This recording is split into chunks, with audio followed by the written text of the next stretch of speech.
Hola y bienvenidos, Angelinos, to the Galaxy Guy podcast. As always, como siempre, I'm your host, Chris Maldonado, coming to you this week with a little bit of a format change for the show. Usually we do post-game recap, we do match analysis, we talk about the stats, all of that good stuff. We decided to do it a little bit different this week. We're doing it for the fans. We just get so many questions every week after week. We decided that this week we are going to take your questions and answer them on the show. That's all we're doing for this show. Joining me as usual, same guys. You know these guys already. We have Mr. Casey Cagle. How are you doing, Casey? And I'm of course, doing well considering the circumstances. I just got 50 plus staples taken out of my leg the other day and my cast off. Got the all clear to maybe start walking on my leg again. So feeling okay. hey man, that is good to hear. I saw the original X-ray and it looked like it was a puzzle with all the little pieces in there that had to be put back. I'm glad you're doing better, man. Thank you. It's good to be here. It's good to have you. And we have the guy with the insight into the future. You guys know him as Matt Granger, also known as Matt Stradamus. How are you, Matt? You know what? I'm struggling a little bit. If you look at the back, I have all my scars, all my favorite teams. That one got third place, so they got a bronze medal. That's not good news. This team is going financially bankrupt and just lost their best player of all time. This team just sold Lukaku, sell Hakimi, and is now going to sell Lautaro. So we're also going bankrupt there. This team just played 11 out of 10. 10 out of 11 starters, and still managed to tie at home, the worst team in the league. Yeah. But this team right here might get a little messy. So 1 out of 5 is not bad. That's not. Listen, that's not bad. It's going to be a fun show. We didn't prepare much for this show. We are doing this literally right after the Galaxy game. I'm still a little sunburnt. I was there with Matt. Unfortunately, Casey had to stay at home. He's still just literally getting back on his feet. So someone's got to get sunburnt for me. Hey, dude, I forgot my SPF. I forgot my SPF at home, unfortunately, but I did do a lot of my pre-gaming with Matt and his lovely family underneath that beautiful canopy of theirs. So at least I was in the shade for that. The rest of the game in the sun. Okay, so but we're here for you guys. We got a lot of questions through Instagram. Obviously through Reddit, which is where this show began. That's where we're all from. That's our home base. Shout out to all of our homies over there on Reddit land. That's Reddit/r/LA Galaxy. So look for us there. Also, a lot of questions through Discord, the LA Galaxy family Discord. A lot of you should already be familiar with that. It's the largest Discord server on the largest LA Galaxy Discord server on the internet, and phenomenal place. We got a lot of good questions there. So why don't we get started with a couple of questions from Discord? We got a lot of good ones. And I have it pulled up right here. We start with a question from Electro. Okay. Electro wants to know, should the Galaxy add a roof over the Victoria block? I don't know, guys. What do you think? Should the Galaxy add a roof over the Victoria block? I'm gonna selfishly say no. I don't sit there. I sit in another sun-baked section of the stadium. If they want it, they want the shade and it's feasible, then yeah, sure. But I do like the berm. I think it has a call to very much when soccer was much less commercial. Maybe when it wasn't run by Herbalife. The pyramid scheme, where people would just show up from the community, support the local boys from the pub, and go watch them give their all half drunk. I think the grass has that kind of feel to it. I like seeing it. I like the palm trees. I think if you play FIFA sticks, it's something unique about our stadium that other stadiums maybe don't have. And I think the palm trees are uniquely California. So I would say no. That's my opinion on it. What do you think, Casey? Should the Galaxy add that shady canopy over Victoria Block? Well, I think there are a couple of ways to look at this because, Dignity Health Sports Park, formerly known as Home Depot Center, formerly known as whatever. It's been in Carson since 2003 and has seen a lot of modernization. The club has pumped a lot of money into, developing side projects like the supporters group sections before the games, bathrooms outside in the parking lots, those sorts of accommodations and things. And I think the stadium, is kind of modular enough to be able to make any changes as needed or, as seen fit. But if we were to modernize, the stadium, I think we could do with doing a whole new facade on the outside. Probably taking off the big white tarps we currently have, and doing a fully surrounding roof, and enclosed supporters section to kind of amplify the supporters groups. But one thing I would miss in that regard is seeing the sunsets from the north end. Like Matt said, you have that big wide open section on the grass berm, and from where I sit in the 230s, you can see the sunsets perfectly, and it adds a little bit extra layer of magic to the game day experience. And so, Yeah. in that regard, I think keeping it the way it is the way to go. I think so too, man. And you know what? It's a real genuine soccer experience, and I feel like if you don't get sunburned at a Galaxy game, did you even go to a Galaxy game? You know, for some of us, that's a lot. That's most of the sun we get. We need our we need our vitamins from the sun. So it's good. We sit out there with all the poor people. Let the people in VIP get their pale skin. But I think that's a very good question, and I wouldn't be shocked if the LA Galaxy ever did that. But I wouldn't want that, to be honest. I've sat with ACB. I've sat in Victoria Block. I love the sun on my skin. But moving on, we do have another question. We have this one from Instagram. This one comes via Instagram, and it's from Adam DC22, and he asks, okay, he says, "My question: is it worth trading Daniel Steres in the long run?" I can answer that right now, Adam. I think it's worth trading Daniel Steres, but I do believe this is his contract year, if I'm not mistaken. Um, Daniel Steres will not be with the LA Galaxy next season, I believe. It's very clear that Vanny doesn't see him as a starter.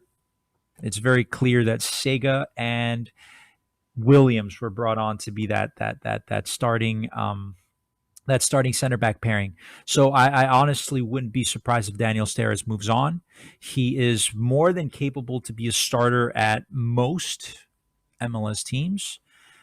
Even some bottom table teams could really, really desperately use a center back like Daniel Steres. So I don't think he's going to be too happy sitting on the bench. He could be a starter anywhere else. So I don't know. What do you guys think? Is it worth getting rid of Daniel Steres? Like you said, Chris, I agree with you there. He's coming to the end of his contract. I think it may be maybe best to kind of just let him go at the end of his contract. And like you said, he could easily find his way into the starting 11 at a lower table MLS team. And I think it would be best to fill that spot with maybe a younger player who's willing to get the experience and minutes off of the bench under, like you said, a center back pairing of Koulibaly and Williams. So, Steres has been a very loyal G, and I would wish him all the best. But I don't think he really fits in this system beyond this season. Yeah.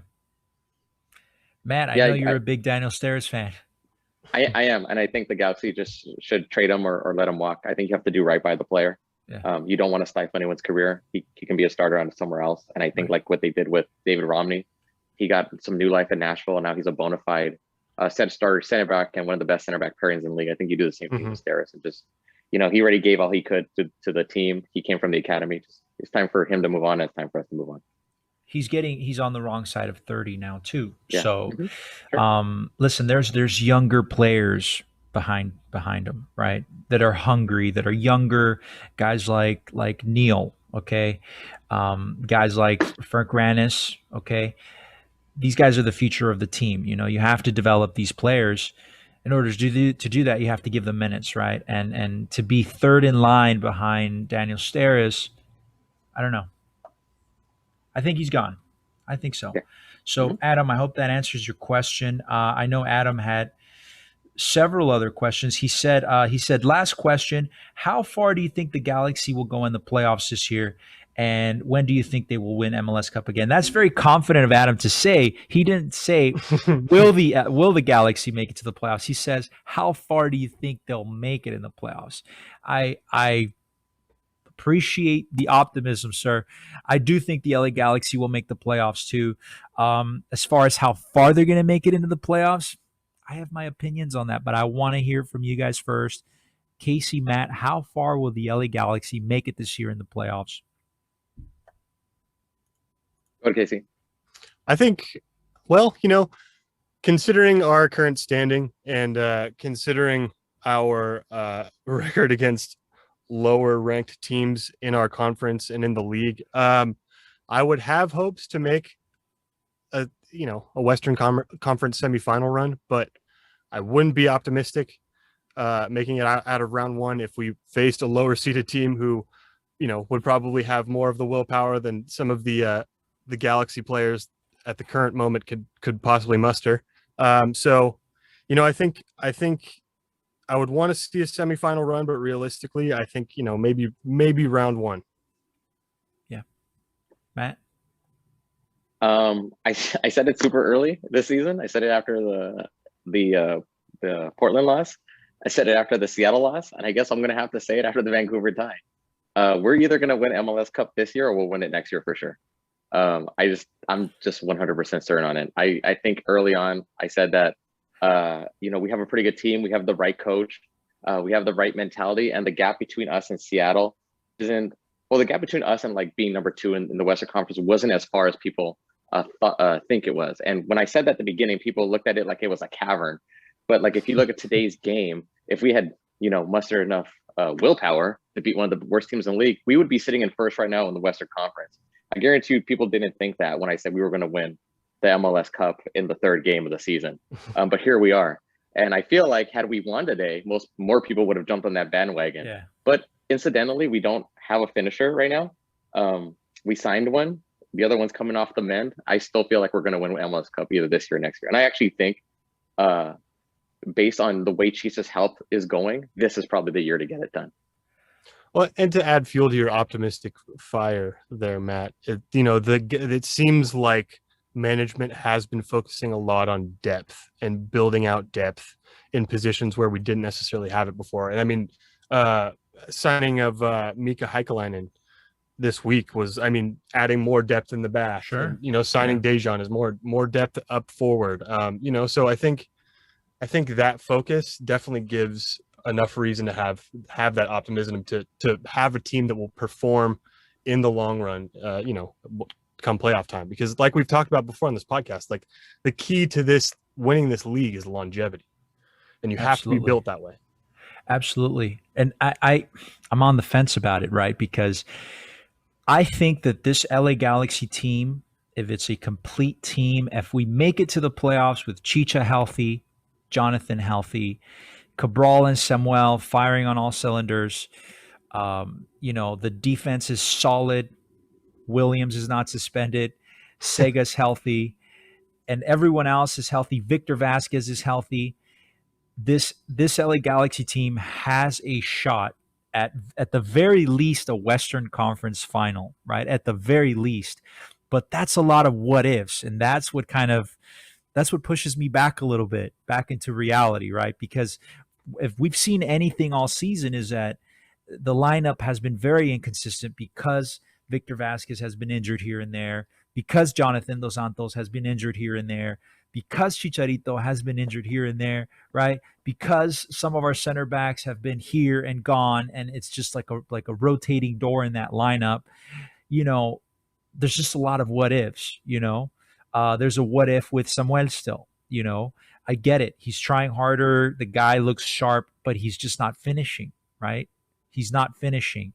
He has one goal. He's had a ton of chances and he just hasn't finished them. Same with Cabral. He had a goal tonight, but he just keeps getting these chances game after game. He's in good spots, but he's not finishing. So if all of those what ifs turn into certainties, then I think that this Galaxy team can take MLS Cup or at the very least make the Western Conference final. But we got to answer those questions first, right, guys? But speaking of questions, of course, we have a lot more questions. Matt, I know that you have some questions written down. You took those down from people in your section, right? Let's hear some of those, man. They sounded really good when you were talking about them earlier. So I got a couple questions. I got one was like what I thought about Dejan Joveljic. I hope I say his name right. I'm sure I'm going to get corrected at some point. So I watch as much video as I can, including some of like the more personality-based videos. And the sense I get from him is someone actually on the Discord actually said he's like a Chicha regen. That actually seems like reasonable, to be perfectly honest, like looking at a lot of his video. He's super composed in front of the goal. He's really good at like 1-2 passes with people that put himself in a very advantageous position. He's good at breaking lines.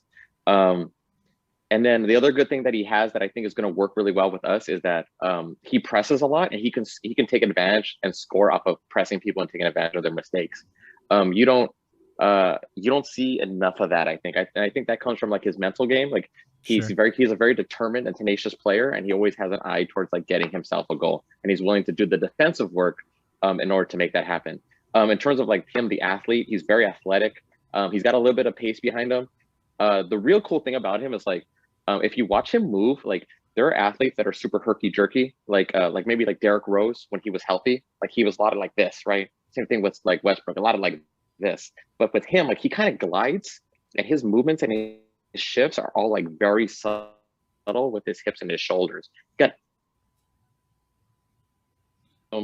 in MLS where sometimes there's a tendency for defenses when they bunker on us to like crowd the box. I think he's really going to be able to take advantage of that.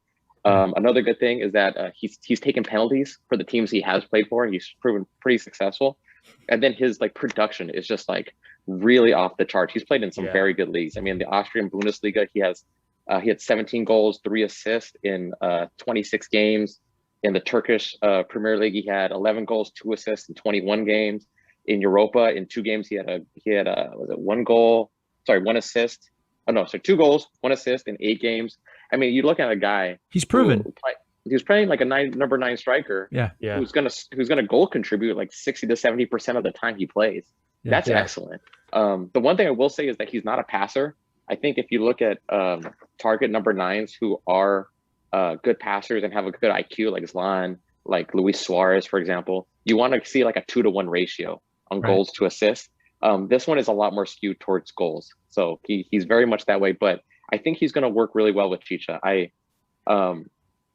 Although they are a similar type player on face value, Chicha's hold-up game has gotten significantly better in the games he has played with MLS. I think you've seen him drop back a lot, hold play up, do his flick-ons to the wing. I think it's going to work really well. I think you're going to see a similar dynamic that you see with like Lukaku and Lautaro, where one person flicks on and then you get a lot of good 1-2s, and whereas one person is speedier and younger and he can take people on with a head of steam, and the other person is just stronger and he's going to be more of a target man.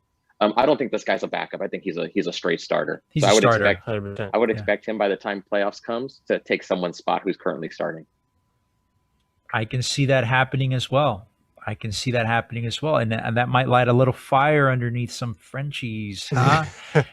Yeah, and I think you're absolutely right, Matt. I mean, his production is pretty off the charts considering the teams he's played with and the leagues he's played with, and Austrian Bundesliga, and I think like you said, if he's the type of player who likes to take on pressure in the box, he could be the perfect type of player who, like you said, would go into the 18 with a full head of steam, take on 2 or 3 defenders, and then lay off a ball for Chicharito to do his thing he usually does, with those types of balls. So I think it could be a really nice symbiotic relationship between those two, and I'm looking forward to that. Absolutely. I agree. Everything I've seen from this guy, I like. Highlight reels are one thing, of course. We've seen so many players that come here that highlight reels are just so impressive, and then they just come here and they're absolute duds, right? And it kind of feels like we're going through a little bit of that right now with certain players. But the guy looks like the real deal, and he's proven, right, because he's done it consistently for at least 2 or 3 seasons. So I think he's going to be a phenomenal signing. I'm very excited to see that. Anything else from those from that group of people that gave you some Sure. questions? Tim in 134 wanted me to mention that he feels like when Joveljic comes in, that Cabral could benefit greatly from being benched. He had made the point, and I think we had got this through conversation, that although he's young, like young players should fight for their minutes. And if you look around the world and you look at someone like Phil Foden, whose talent is immense and obvious, and even like with him, like Pep Guardiola dangled time in front of him, right, and made him like earn it, and made him earn it through limited minutes until he became a starter. Same thing with Ansu Fati in Barcelona. He wasn't an immediate starter, obviously a very talented person, one of the best young wingers in the world now. He had to work himself into the starting position. So that was one of them. Amy in 134 wanted to know who puts together Cabral's highlight videos, because she would also like to play for the Galaxy, and the rest of 134 would like to put together a collective facepalm for all the missed opportunities and whiffs that our team has put together. Absolutely. So that was 134. That's 134. Yeah. Oh man. Hey, listen, getting back to that question, we were just talking about it right now, right? Cabral would benefit tremendously from being benched. Mm-hmm.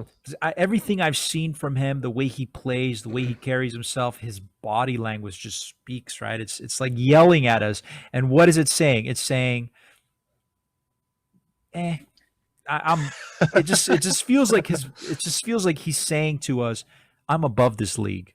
I don't really have to try that hard. Like I'm too good for this league, right? It just feels like he's too relaxed out there. He's way too calm.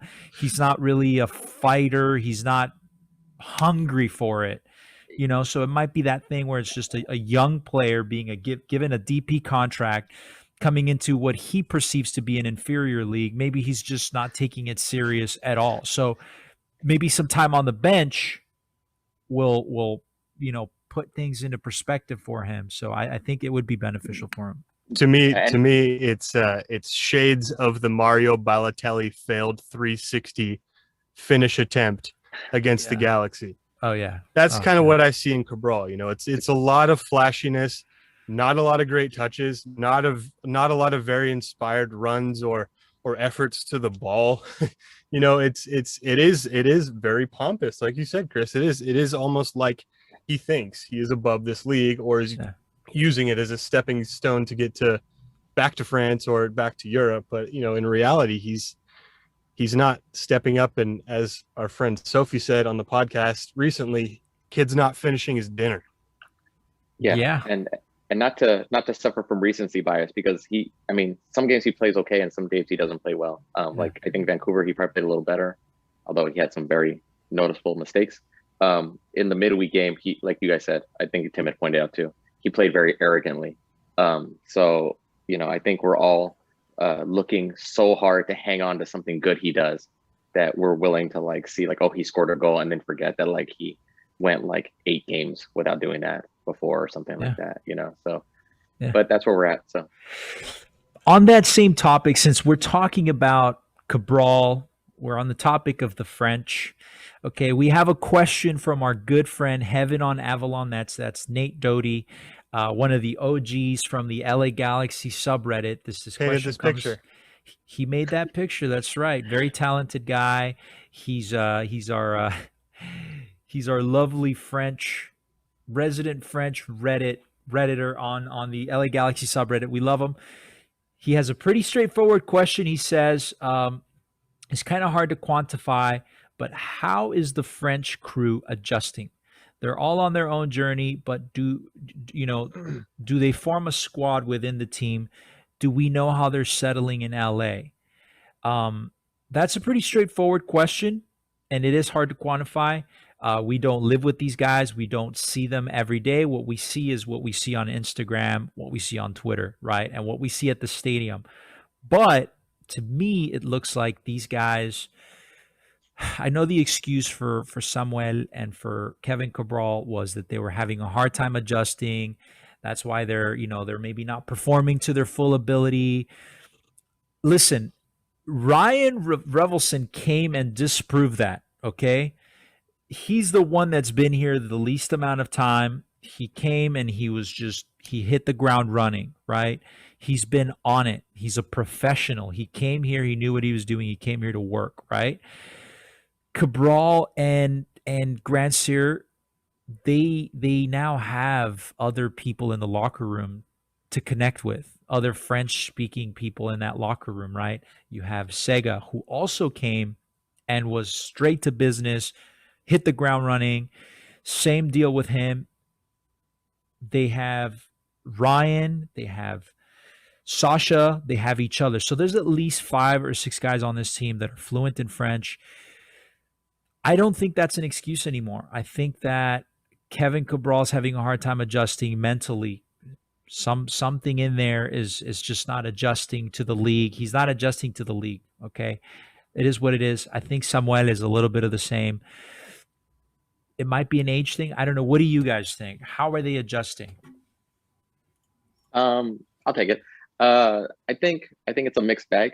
I think that, like you said, I don't think it's a factor anymore of, oh, it's that they just got here, or it's the language. I think there's a good support system there. I think they have other teammates that could help them out. Half the season's gone. Sam's played half the season. Cabral's played nearly half the season. At some point you have to adjust. I think the difference is that I think Ryan and Sega are maybe just a little bit more developed in their professional career, and more mature. And if you look at like the past, like if you look objectively at like Grandsir and Cabral, these are by far the most like red flagged and unproven players we signed. Like Grandsir had multiple stints where he had failed, and where he wasn't getting time. He hadn't played in a long time, and that's probably for a good reason. And then he had a moniker of being a party boy, right? Like that, we were potentially signing a toxic asset there. I'm not saying he's toxic now. I'm just saying that, there were issues there before we signed him. And then with Cabral, we were signing a young kid who had like one good year in the French second league. I don't know that you necessarily throw and a good year in the French second league during COVID of all years, which is almost like an asterisk year in and of itself. Right. It was a big risk to sign that guy. So I don't necessarily think that there's any excuses anymore. I think you're just seeing them play out as people and as professionals. And this might just be who they are, or maybe they'll grow from it. I don't know. But no, I don't. I think that however they've settled in, like they're settled, and now we just have to play it out. Absolutely. Casey, let me ask you the same question. And I'm going to ask you this. Who do you think has adjusted the best out of all the French guys? Of all the Frenchmen? Yeah. Are we including Revelison? Absolutely. Oh yeah, then Revelison 100%. I mean, yeah, he's proven that he can take that role on that he's been assigned. I mean, in the number 6, which has been sort of unstable, given Jonah's injury issues over the last few years. And, to be able to score goals from that position too, in the frequency and production rate that he has is pretty incredible. So yeah, hats off to Revelison. And, look, I'll give Cabral and Grandsir the benefit of the doubt. They move halfway around the world to, Los Angeles, which is arguably one of the most intimidating cities to try and make it in. And, they're giving their best on the field. It's not, obviously we have our criticisms of their performances, but at the end of the day, they are far away from home. So, I think they're adjusting as best as they can. You see the stories of them on Instagram, going to look at shoes at Undefeated and, hang out on Wilshire and that sort of stuff. So they're having a good time. They're enjoying themselves. I think they're adjusted, they're players in Los Angeles. I think it doesn't get any better there. So I think we just need to give it maybe a little bit more time. But, as Matt said, they are unproven players, really. Haven't had very much to show for in the last couple of years. So we just kind of have to see how they adjust further to this league. And, if it doesn't work out, it just doesn't work out. Yeah. No, I think that's a good way to see it. I think it just comes down to professionalism, Cabral and Sam. I don't know. I don't see it yet. But let's hope they hang out with Sega and Ryan a little bit more, and they understand, right, what it means to get down to business and do your thing. Maybe that'll help them adjust. But since we're still taking questions from Reddit, we do have a question from Brit, and since we're still talking about the French guys, this is a question regarding Cabral. So Brit 1025 asks, why doesn't Cabral use his head? That's a very good question. I'll take this one. Take it, Matt. At the was it the midweek game or the game before that? It might have been the game before that. The soccer ball came at me, and I got to catch it. And that ball, it's not spongy like the balls I buy at Big Five. It's a little harder. So my guess is that it just hurts when he hits his head. He doesn't like that. That's my take. That's a funny question, to be honest. And it's frustrating to see every game. Sometimes the ball comes over and it's an aerial ball. Cabral's not a short guy. He's very capable to just jump an inch or two and go for a header, but he usually never does. It's the weirdest thing. I don't know. He's intimidated by the ball, I suppose. Yeah, when I heard this question, I almost thought it was a double entendre, but I think part of it is too, I see lots of Jossie 1.0 in him, in that he does well enough up top, but I think he's just getting bodied off the ball way too much when he goes into challenges, and he can't be successful in aerial duels in this league because most of the center backs and backs that he goes up against are much bigger than him. And, this is kind of what we saw with Jossie. Jossie was straw thin as a rookie out of CSU Bakersfield, his first year with the Galaxy. He performed well, but he just lacked that extra edge, in the final third, because he couldn't get a physical advantage over most of his opponents. And, we saw him beef up and become the player that he's become now. And, I think maybe it could be a little bit of that. It could be a little bit of apprehensiveness, due to some mentality issues. I don't know, but I think most of it lies in the fact that he is kind of physically dominated in this league. Yeah, absolutely. He's not a physical player at all. He gets he muscled off the ball so easily. It's like the easiest thing to muscle him off the ball. Mm-hmm. Yeah, and I honestly do think he needs to pack on some weight. So hopefully the Galaxy training department's watching this show right now, and they're on it next week. Starting Monday, starting tomorrow morning, you get him on some Herbalife, you get him on some whatever you need to get him on, some weight in and out gainers. of Randy's Donuts, dude. In and out. I have a lot of weight gainer right now in my kitchen. I will gladly donate half of that to get some weight on Cabral, right? Some sponginess on there. But I think that's the issue. He's just not a physical player, and he does need to pack on some weight. It's a very good comparison you made there between early Jossie and Cabral. But since we're still taking questions from Reddit, and we do have a lot of good questions here, we have a very good one from, this is actually very funny. We have to answer it because this is coming directly from Kevin. That's KSN0. That's Kevin, the moderator over at Reddit. He's been on the show before. He asks this one very serious question, okay, and we have to answer this one tonight. If you had to kiss one LA Galaxy player on the lips, who would you choose? It's probably the best question we've had all night. And I will start with you first, Casey. Are we talking current Galaxy player, or he says it has to be current? He says it has to be current. And Thinker. I've got a soft spot for Du Bois. You know what I mean? the guy. He's a handsome dude. Yeah. And if I could, give one Galaxy player a smack on the lips, for being a great player and for being so loyal all these years and for just winning us a gold cup for the USA, I think I'd give it to Sebastian Lletget. I think about 90% of the stadium would choose Sebastian Lletget as well.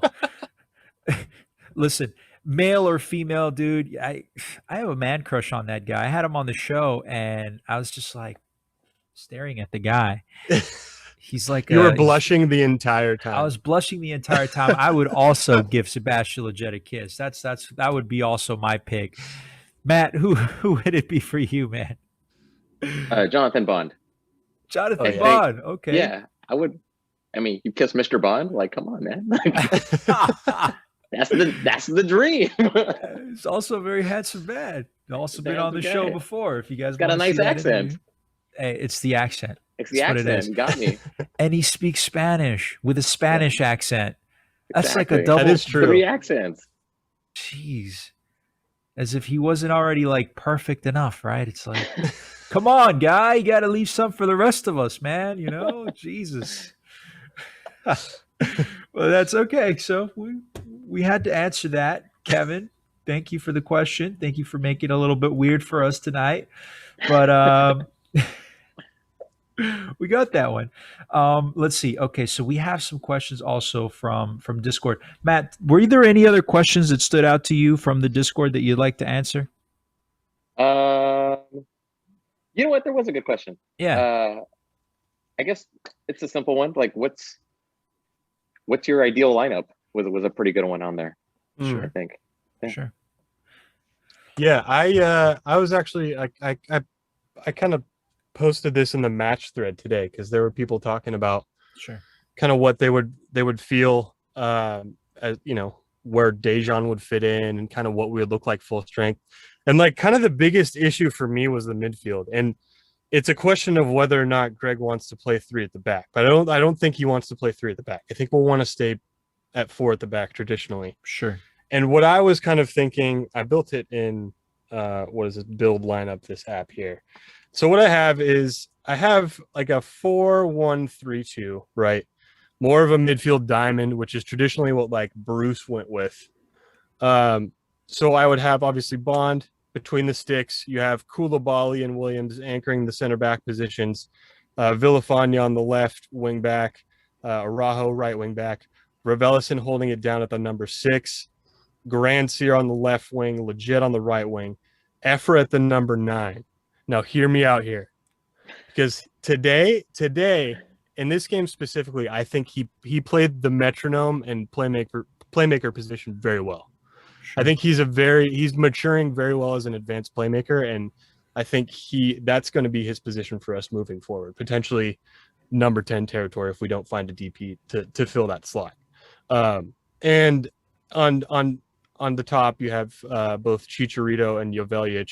I have Joveljic sitting a little bit behind Chicharito just because of the fact that although Chicha's not like an ideal target striker, like we talked about earlier, Matt, you know, Joveljic could bring those runs forward into the box and provide for Chicharito in that regard. So I think if he sits behind him just a little bit, that'll work perfectly, you know, for that pairing and for that relationship.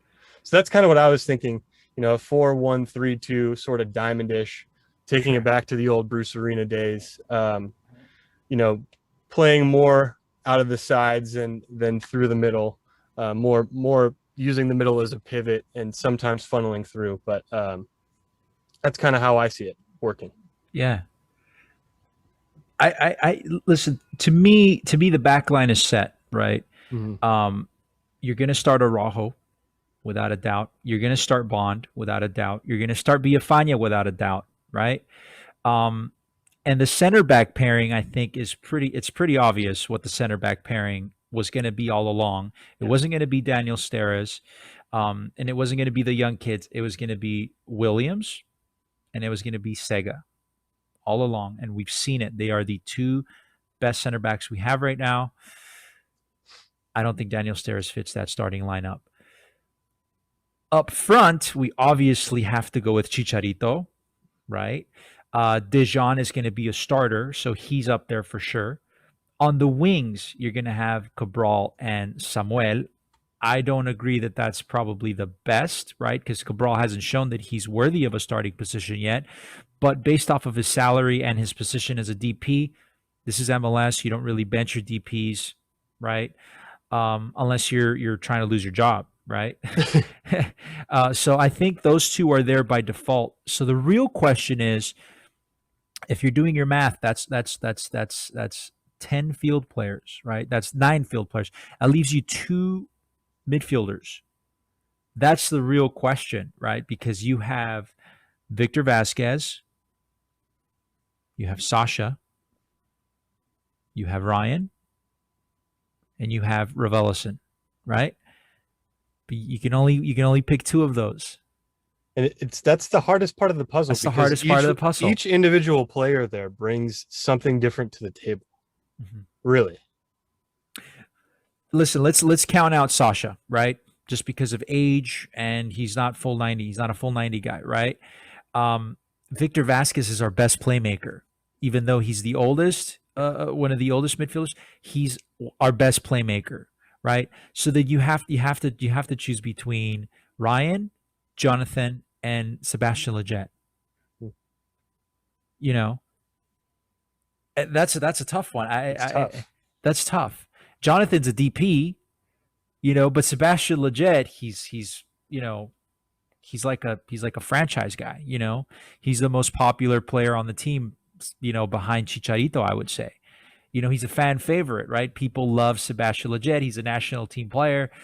There's a lot of marketing behind Sebastian Lletget as well. Ryan Revelson has come and he's hit the ground running. He's proven himself. He's a phenomenal player. How do you bench that? It's tough. It's a hard one. Yeah, absolutely. I don't know what that's going to look like, man. When the full team is healthy, are you going to put in Victor Vasquez because he's your best playmaker and he's the most experienced midfielder? He's just, I mean, the guy, we've seen what he does when he's out there and he's healthy, right? Well, for the minutes you get out of him, sure. Yeah. You know, it's daunting. I have a little bit of a different lineup. I guess the back line is not even worth mentioning because it is what it is. Sure. But I would put, I think my middle is going to end up being Jonah, Ryan, Victor Vasquez, Granser, and then Chicha and Joveljic. Okay. I think what they'll probably do is do a 4-2-3-1 with Joveljic playing underneath Chicha, and then Victor playing out wide, which he kind of tends to do. It seems like a lot of his crosses come from that wide position where he plays like kind of wide, kind of narrow. Sure. And then Granser, you can't really bench him because like between him and Araujo, that's 8 assists, right? Like they're both team leaders in assists at 4. So like you can't break up that partnership. So that's how I would play it. I think that's a way to kind of get everyone in there. And I think every time Victor doesn't play, you see exactly how limited we are in moving the ball forward. Although I think Casey's 100% right. I think Efra had a really good first half today. He should have had 3 assists. But you know, I mean, you guys saw the whiffs, so it is what it is.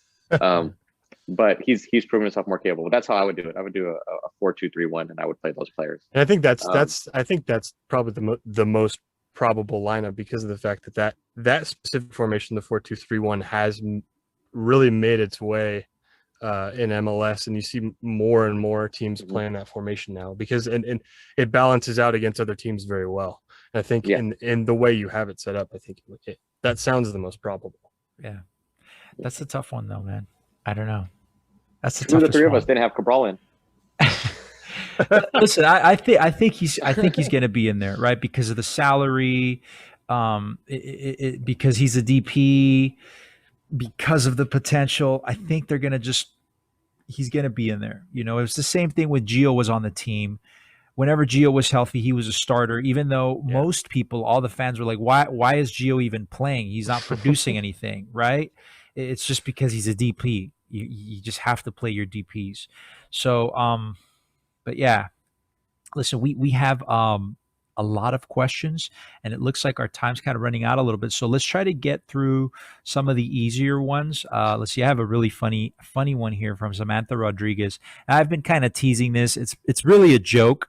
I'm not serious about this, but Samantha Rodriguez asks, when can we expect the Galaxy Guy OnlyFans? Listen, this is about as good as it's going to get. I am currently filming this right now in my underwear, right? So I'm decent from the waist up.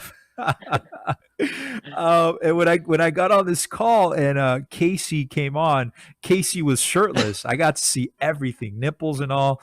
So this is probably about as good as it's gonna get.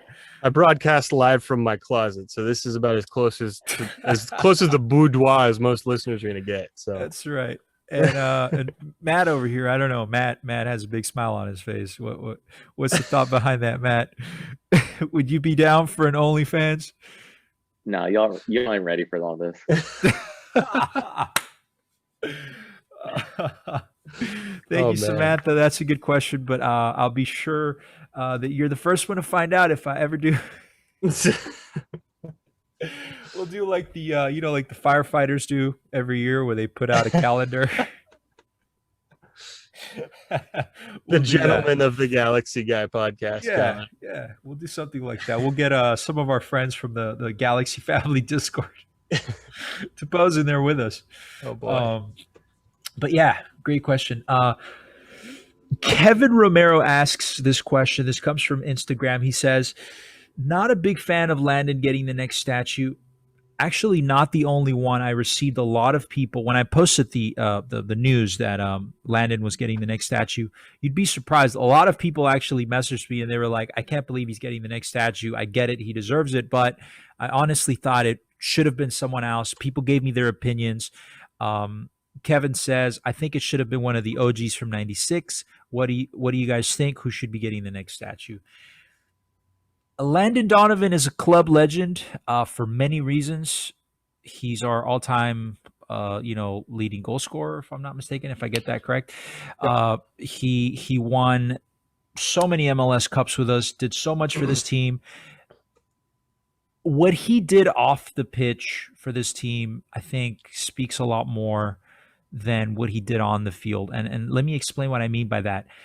Landon Donovan was in MLS at a time period where MLS didn't really have a lot of stars, right? Landon Donovan, of all U.S. men's national team players at the time, had the opportunity, had the talent to play just about anywhere else, right? He could have gone to compete for a spot in Europe, maybe lower divisions anywhere in Europe, definitely in mid-tier teams in the Premier League, had the talent to play in Germany. But Landon Donovan decided, and he chose to play in MLS in a time period where MLS wasn't very popular. It wasn't as developed. It was still kind of in its infancy. He was a draw for national team fans to MLS for a very long time. I think that was one of Landon's greatest contributions to the league, to the LA Galaxy. He was a star before there were major stars in the league, in the team, before the Beckhams, before the Henrys. So I agree. I can see that. I can see why he's getting the next statue. The guy deserves it. If you were to ask me who I would choose as my personal favorite to get the statue next after Robbie Keane, it should have been Mauricio Cienfuegos. That's just me being super biased. He was my first favorite player in 1996. I'm Salvadorian. Mauricio Cienfuegos is a Salvadorian legend. He should have been the next one, but I agree, Landon Donovan. I'm okay with that. Matt, who should get the next statue in front of Dignity Health Sports Park? I actually think Landon Donovan was a good choice. And then, I really don't have anything else to add because you really laid it out really well. I think he's arguably the best MLS player ever. And if you look at holistic career, Yeah. I think that in terms of men's national team, no one has actually, even our new players, right, who all play in Europe, Champions League and all the top flight leagues, Sure. no one's really accomplished more than the team that he and Dempsey led, despite all the flash and all the pedigree that our new teams have. We're still very much an unknown. So no, I think the statue went deservedly to him, and not only as a Galaxy player, but as a MLS player and also as an American player. I just think at some point he was going to get a statue, and I really have no disagreement with it. I think there's a lot of good cases made for other players, but I think Landon was the next one up. Sure. What do you think, Casey? Yeah, Should Giovanni Dos Santos be getting the next one? Oh boy. No, I think I do have the same recency bias as you guys, because the prime of my soccer watching life was watching Landon Donovan play for both the LA Galaxy and the U.S. national team. He inspired me to even get a tattoo for the U.S. national team for the 2010 World Cup. And, nobody's ever going to forget the goal he scored in South Africa against Algeria. And that was just such an amazing moment. Me and all my friends were dogpiling on the couch with one another just because we were so psyched. And the cup wins in 2011, in 2012 and 2014, and it's all too many good memories to count with Landon and breaking the goal scoring record and all that good stuff. But for the sake of honoring tradition and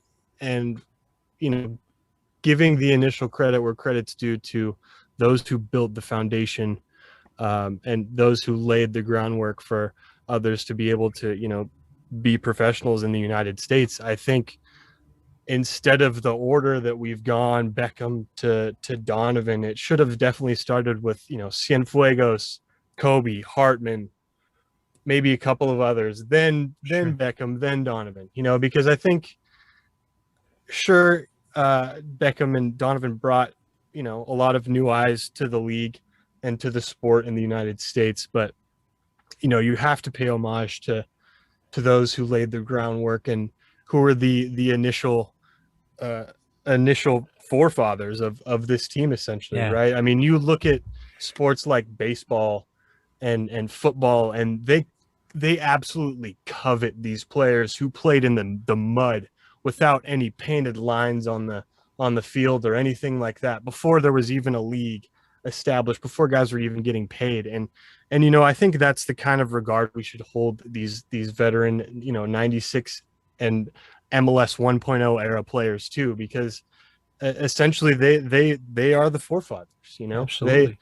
They laid the bricks, they put on the shirts, and they grin and bared it for so long so that we could get to the point we are now. I think so. I think, listen, if the Galaxy does not give, because people get really passionate about this, especially 96ers, right? 96ers, they get really passionate about this.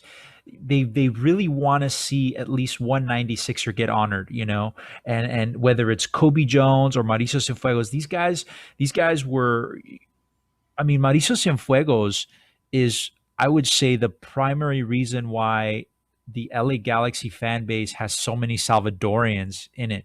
Easily. I've met so many Salvadorians that are Galaxy fans, and you ask them like, hey, why, Galaxy fan? Mauricio Cienfuegos. He was the reason. He was the reason. He's one of our national heroes. We don't have a lot of national heroes in El Salvador, by the way. We have a lot of villains, but we don't have a lot of national heroes. So this is it. This is our guy, So Kobe Jones, same thing, Kobe Jones is one of the originals. He was there for our first cup win, with us for so many years. Some of the best moments the Galaxy's ever had. With Kobe Jones, he's still a part of the team. He's still involved. He's the voice that we're all familiar with next to Joe Tatino. So very good argument for both. I think the LA Galaxy would be smart to honor a 96er next. That's what I have to say about that. Absolutely. Yeah. Let's do a couple more, guys. We really do apologize. We're not able to get through absolutely all the questions. We got a ton of questions through Reddit, a ton of questions through Instagram. It's literally like 50 questions through Instagram. We'd be here for the next, 10 hours or so. So we'll get through at least a couple more.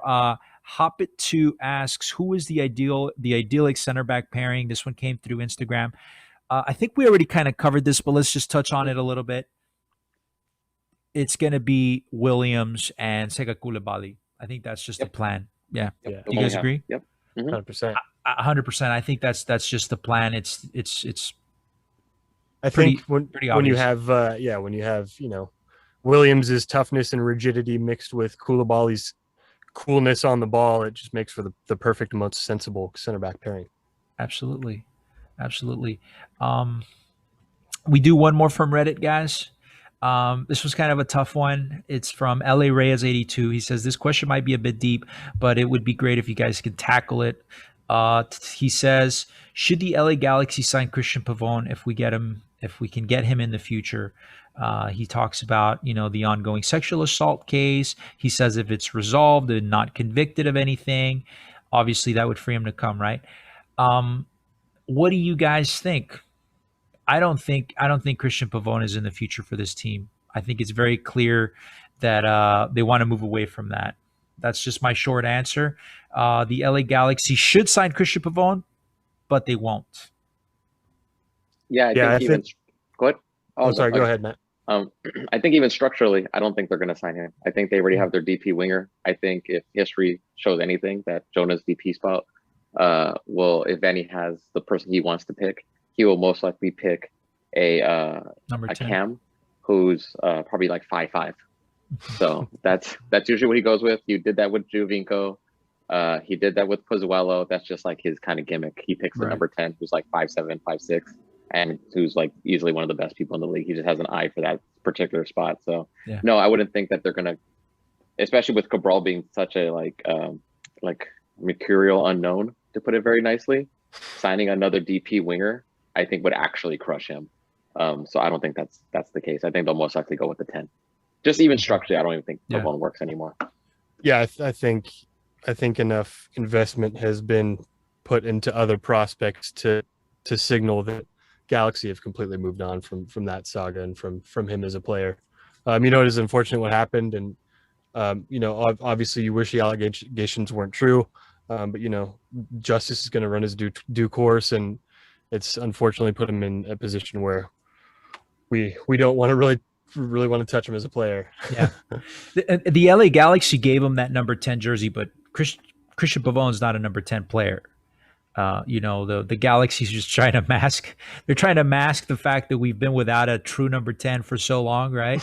That they gave him the number 10 jersey, but he's not a cam. He's not. He's a winger. That's his natural position. That's what he's best at.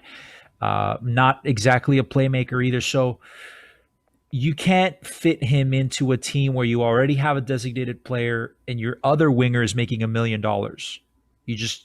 There's no room for that, right? Because then you would be having to play Cabral, who's a DP, Christian Pavone, who's a DP, and then you'd have Samuel Grandsir earning $1 million off the bench. It's not going to work. That's not going to work. And Matt is correct in his assessment. I think Greg Vanney's going to go after that true number 10, that center attacking midfielder, someone like Jovinko, someone like Pozzuelo, to be that playmaker for the team, which we so desperately need. We haven't had that in forever. So I think that covers it, guys. What do you think? Any other questions that we might have missed? I know there's still a lot on the table here. We're gonna definitely do another Q&A show further down the line. So not going to be the last time. We want to have that connection with the fans, right? We don't want to just sit in a mic and talk to you guys and lecture you guys about soccer for an hour. Because to be honest, we want to vary it up a little bit. Podcasting can get a little monotonous sometimes. So, do a little bit of that. Yeah, this was fun. This is the questions were great. Yeah. So we're good, guys. We will see you guys next week. We will have some post-game coverage. We'll probably have a special guest for that. So stay tuned. We are glad that you joined us. It's always a great time meeting all of you at the stadium. Met a lot of you guys today. Just come up, ask me for pictures. It's fine. I love getting to know every fan out there. I love you guys, big, small, hugs and all, right here in my heart. That's where I feel it. So we will see you guys next week. From myself, your host, Chris Maldonado, from my awesome co-host, Casey Cagle, Matt Granger. We wish you guys the very best week, and signing off.